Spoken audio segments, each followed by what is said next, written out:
Agent de la Ligue pour la lecture de la Bible, Gérard Payon, guitare en bandoulière, parcourt le monde, pénétrant dans des milieux très divers, prison, faculté, maison de jeunes, orphelinat, église, afin d'y transmettre par le chant et la parole le message qui a révolutionné sa vie. J'ai connu une enfance assez perturbée.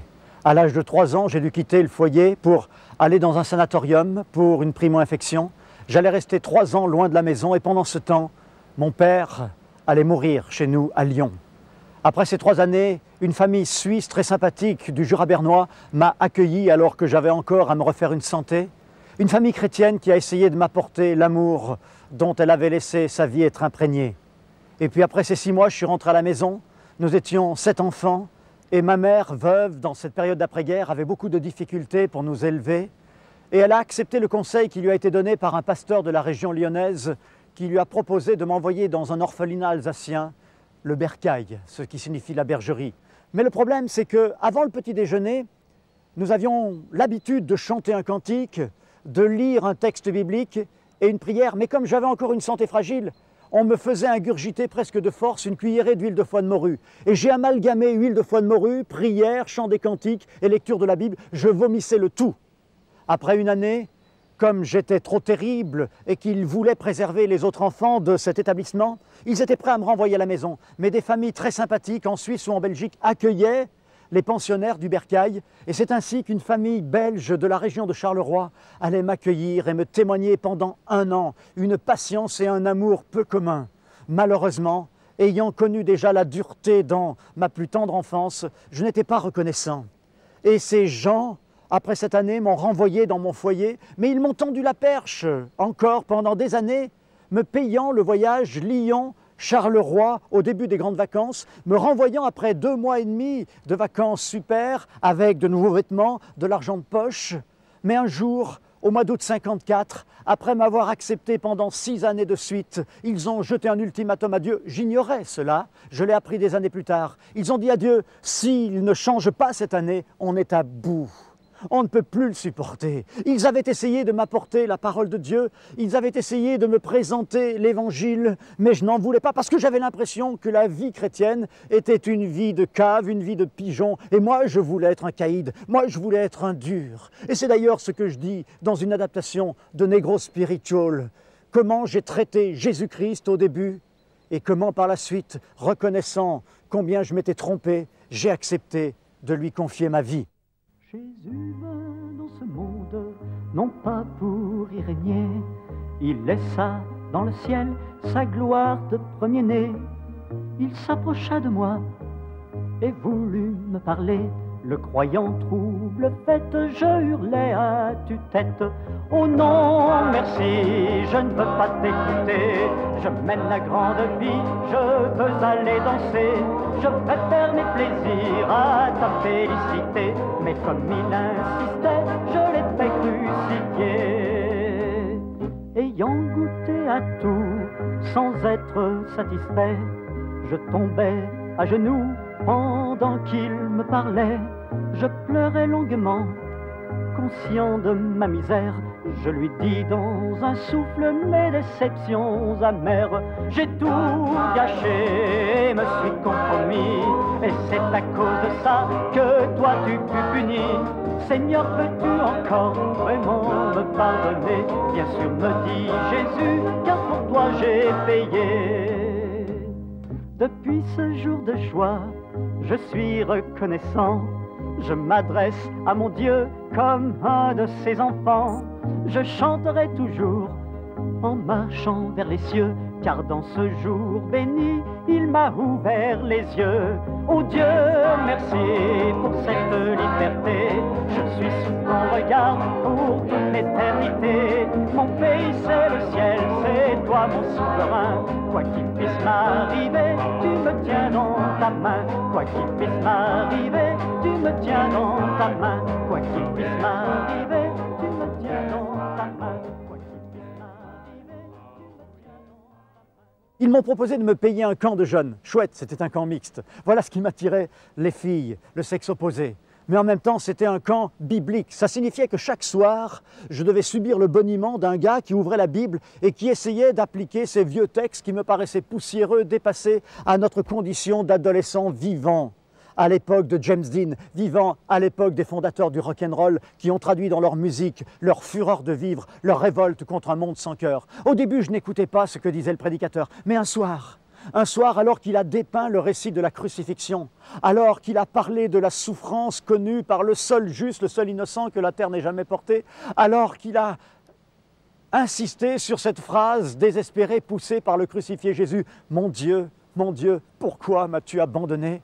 Tout à coup, j'ai trouvé la réponse dans ma vie à ce pourquoi désespéré du Fils de Dieu. Mais c'était à cause de toi, Gérard, c'était à cause de ton passé, à cause de ta délinquance, à cause de tes vols, à cause de tes mensonges. Et quand je suis rentré ce soir-là dans ma chambre, j'ai chialé comme un môme. Je me suis effondré et là, sur mon lit, j'ai crié « Seigneur, pardonne-moi ». Je ne sais pas combien de temps j'ai passé dans les larmes, mais je puis dire que j'ai connu ce que la Bible appelle une tristesse selon Dieu, qui ne conduit pas au désespoir, qui ne conduit pas au suicide comme j'y avais songé très souvent, mais qui conduit à se jeter dans les bras de Dieu, à le découvrir comme un véritable Père. Et c'est ainsi qu'au mois d'août 1954, j'allais connaître une véritable métamorphose. J'ai réalisé ce soir-là que malgré leurs bonnes intentions, les hommes ne pouvaient pas véritablement changer ma vie, mais que celui qui avait été chanté si merveilleusement par les compositeurs des Negro Spiritual, celui qui avait accepté de prendre la condition d'un esclave pour pouvoir libérer ceux qui étaient esclaves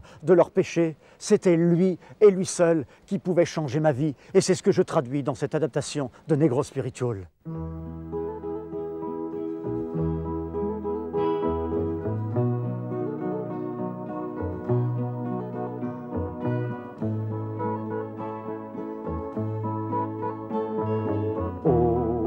Quel homme, oh quel homme, oh quel homme peut m'aider?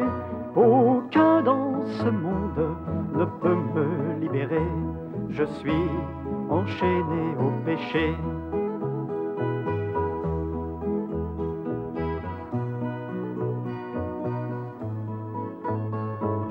Oh quel baume, oh quel baume, oh quel baume appliqué. Les plaies sont profondes, comment enrayer le mal qui poursuit son tracé?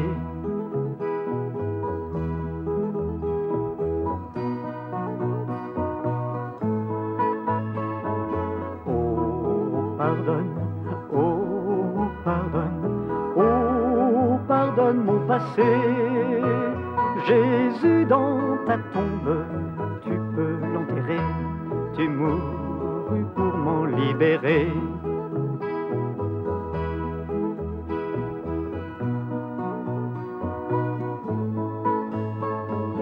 Oh, tu donnes, oh, tu donnes la vraie liberté. Devant ta croix tombe mon indignité, tu fais de moi un racheté.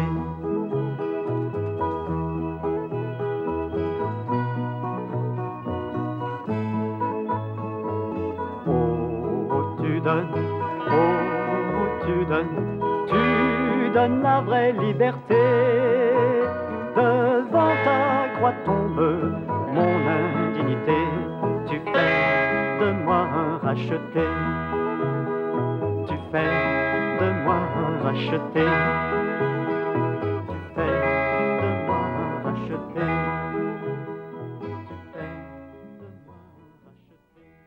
Heureusement que j'avais connu ce bouleversement avant de partir sous les drapeaux, parce que c'était la guerre d'Algérie et j'ai fait 28 mois dans l'armée française, alors que j'avais un chef qui, malheureusement, n'avait pas beaucoup de courage et qui, pour se donner du cœur au ventre, buvait.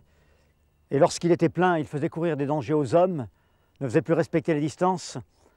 Alors je lui ai dit ce que je pensais, ça ne lui a pas plu, et je me suis retrouvé muté dans les commandos. Et il y a une chose qui m'a bouleversé, c'est quand le capitaine nous a réunis et nous a dit « À partir d'aujourd'hui, votre seule pensée nuit et jour, c'est de traquer le Félaga, c'est de traquer les rebelles, pour soit faire des prisonniers, soit pour tuer. » Et j'ai dit « Seigneur, mais pourquoi permets-tu que je sois muté dans une telle unité? Tu connais mes convictions. » Et pourtant, je me suis rappelé ce qu'il me disait dans sa parole. « Aucune épreuve ne te surviendra, Gérard, qui n'ait été humaine.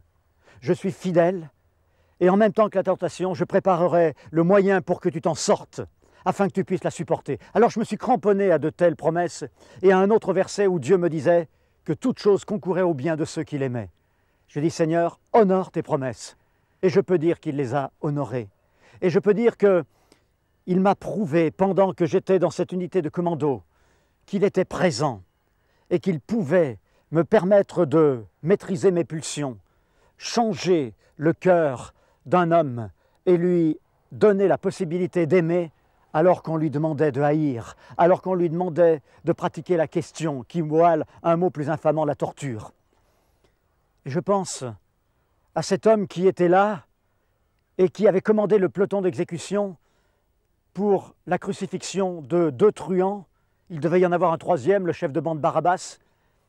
Et ce centurion romain a été bouleversé en voyant comment le substitut, le remplaçant de Barabbas est mort. C'était un légionnaire, c'était un centurion, et il a pourtant laissé son cœur dur de légionnaire être brisé par la parole de victoire prononcée par le crucifié Jésus. C'est ce que j'ai voulu mettre en musique sous le titre « Le centurion croyant ».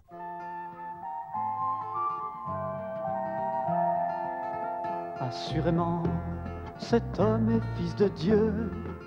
Je porte en moi la marque de ce crime. Son cri vainqueur a dessillé mes yeux. Comment pourrais-je combler un tel abîme? J'en ai cloué des brigands sur leur croix. Tous m'insultaient, hurlant leurs cris de haine. Parmi ce nombre, un seul pria pour moi. Sa mort horrible sur mes genoux me traîne.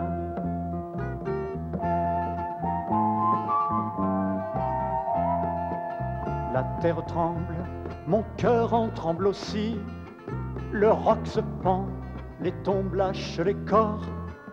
Ils ressuscitent, revenant de leur nuit, prouvant ainsi sa victoire sur la mort. Les spectateurs, atteints dans leur conscience, s'en vont chez eux, se frappant la poitrine, reconnaissant face au ciel leur démence. Ils sont coupables du plus morbide crime.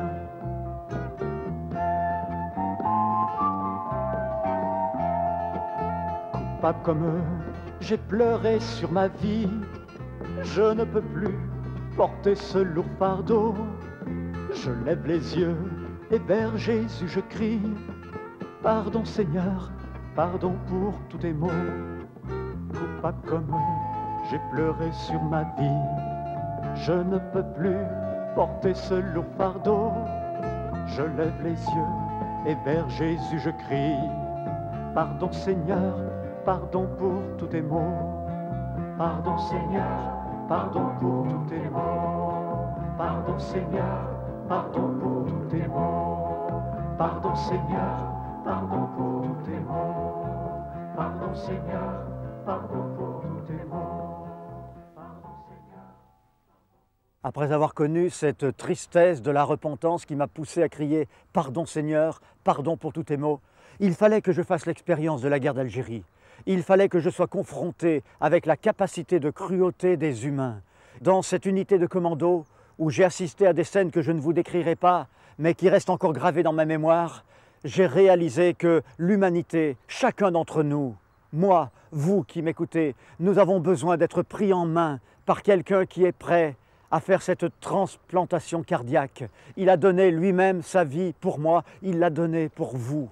Et quand j'ai réalisé que si notre cœur n'était pas remplacé par le cœur de Dieu et par l'amour de Dieu, nous étions capables du pire, alors j'ai compris que je ne pouvais plus continuer mon métier de dessinateur en soierie, métier que j'avais appris, métier que j'aimais. Mais Dieu m'a montré, tu vois, j'ai besoin que tu acceptes de te mettre à mon service. J'ai besoin que tu ailles dire à tes contemporains qu'ils doivent faire la même expérience que tu as vécue, expérience déterminante.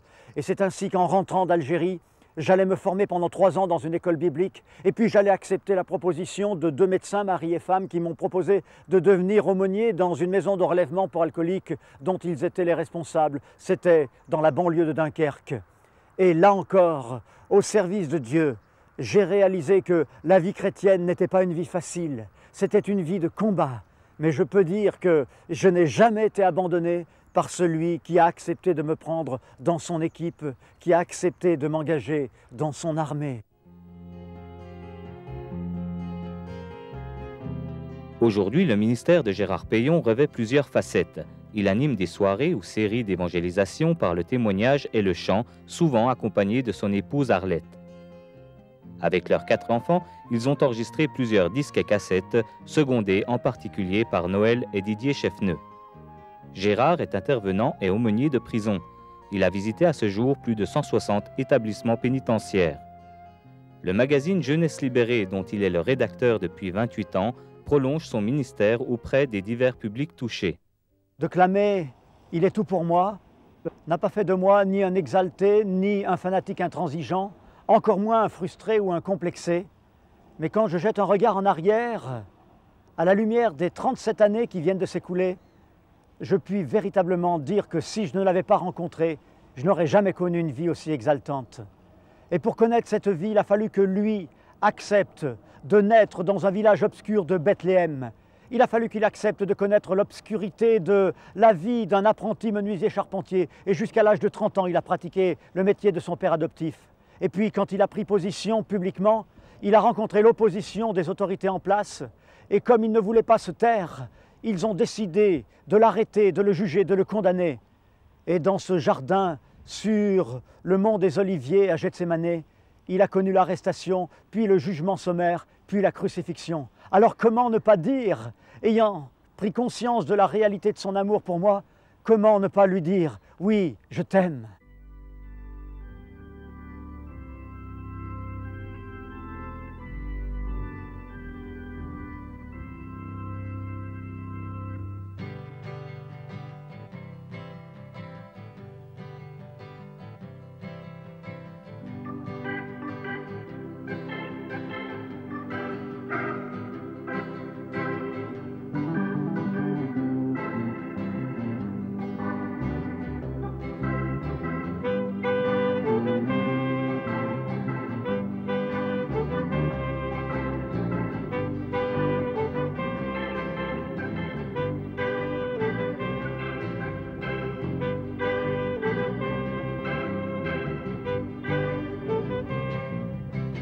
Je ne connais pas ton visage, ni même le son de ta voix. On n'est pas du tout du même âge, et t'es sûrement plus grand que moi. Mais je t'aime, je t'aime, je t'aime, je t'aime, je t'aime, je t'aime, je t'aime.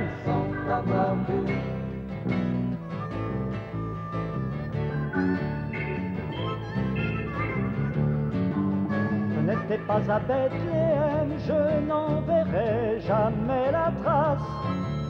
C'est bien trop loin Jérusalem, loin dans le temps, loin dans l'espace.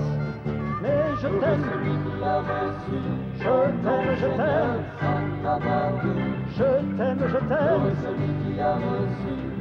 t'aime, je t'aime.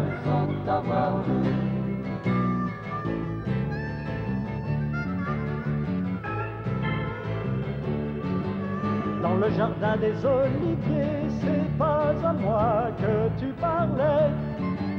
Sur le chemin de Golgotha, c'est pas moi qui portais la croix.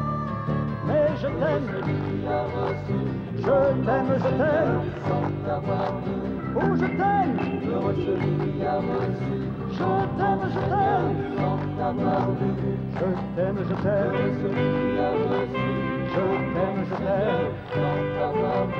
Je t'aime, je t'aime. Je t'aime, je t'aime.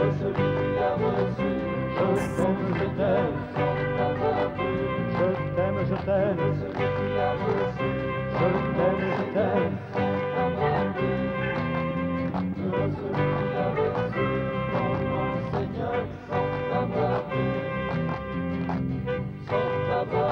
Sans jamais t'avoir vu, sans jamais t'avoir vu, sans jamais t'avoir vu, sans jamais t'avoir vu, sans jamais t'avoir vu, sans jamais t'avoir vu. C'est vrai que je ne l'ai pas vu, mais j'ai vu dans ma vie la réalité de son action. J'ai vu sa puissance, j'ai vu son amour. J'ai vu aussi que dans les circonstances de la vie, il était là pour me diriger, pour le choix de celle qui allait devenir mon épouse et avec qui je suis à présent marié depuis 30 ans, pour l'éducation de nos enfants. S'il n'y avait pas eu sa main, s'il n'y avait pas eu sa puissance, je n'aurais jamais connu ce que j'ai pu vivre jusqu'à aujourd'hui. C'est pourquoi, à la lumière de ces années, je veux dire, si c'était à recommencer, je la referais cette vie.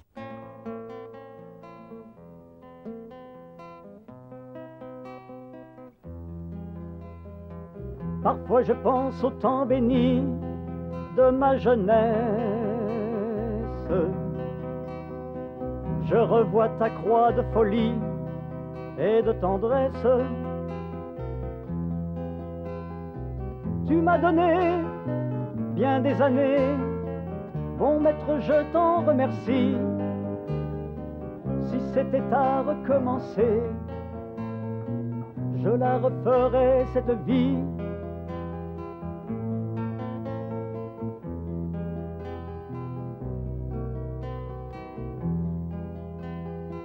Tu m'as guidé dans le désert de vents de sable et protégé dans cette guerre inexcusable. Tu m'as donné ma dulcinée, bon maître, je t'en remercie. Si c'était à recommencer, je la referais cette vie.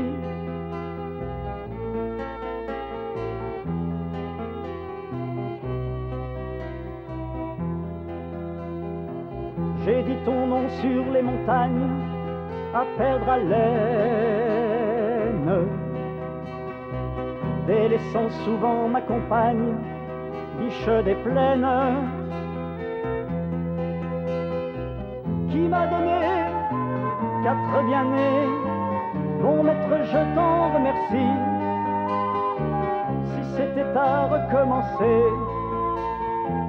je la referais cette vie.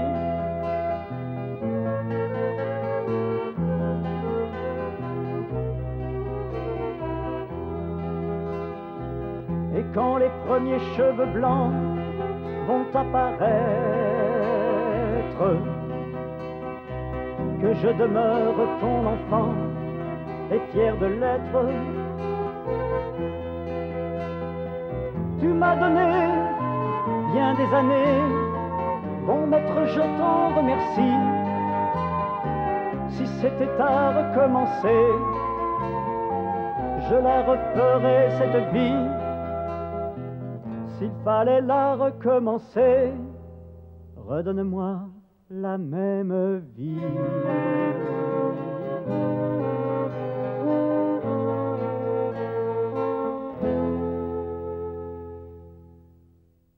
Pourriez-vous dire la même chose, vous qui venez d'entendre ce témoignage? En tout cas, mon souhait et ma prière, c'est que vous puissiez connaître Dieu comme ce véritable Père, que vous acceptiez de lui confier votre vie. Et si c'était le cas, alors débuterait pour vous une merveilleuse aventure.